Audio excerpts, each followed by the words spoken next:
최현석 의원님. 존경하는 위원장님, 네. 저는 인사청문회 당연히 필요하다고 생각하고 해야 된다고 생각합니다. 그렇지만 제대로 된 인사청문회 필요하다고 생각합니다. 본 의원은 지금 이 상태로의 청문회는 단 1분 1초도 더 진행되어서는 안 된다고 생각합니다.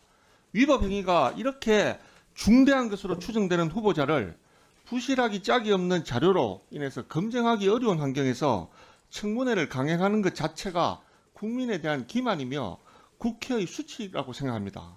후보자는 기획예산처 장관 후보자로 이 청문회장에 앉아 있을 것이 아니라 수사기관의 피해자석에 앉아 사실관계부터 규명받아야 할 사람입니다.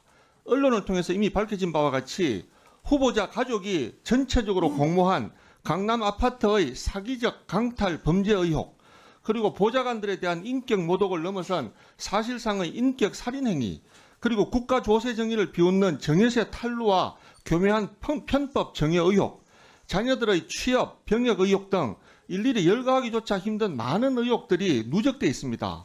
이러한 일련의 사안만으로 후보자는 이미 고위공직자로서의 자격을 상실했다고 봅니다. 특히 100억 로또 아파트 부정청약 의혹은 특정경제범죄가중처벌법상의 사기 혐의와 주택법 위반 혐의로 이미 경찰 수사가 개시된 사안입니다.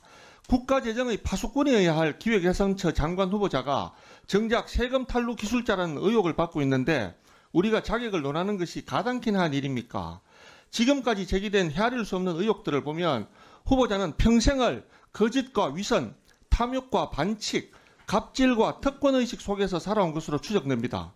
또한 어제 후보자가 어젯밤 늦게서야 일부 자료를 추가로 제출했지만 대다수가 핵심을 비켜간 내용에 불과했습니다.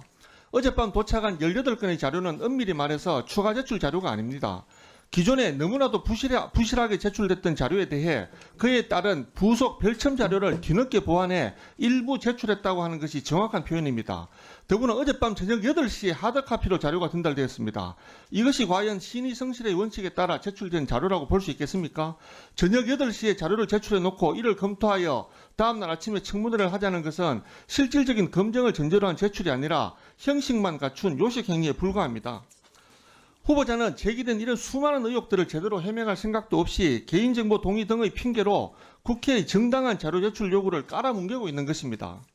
대부분의 청문회 자료를 내지 않고 오늘 하루만 버티자식의 안일한 태도로 일관하는 후보자를 두고 청문회를 진행하는 것은 국민에 대한 예의가 아닙니다.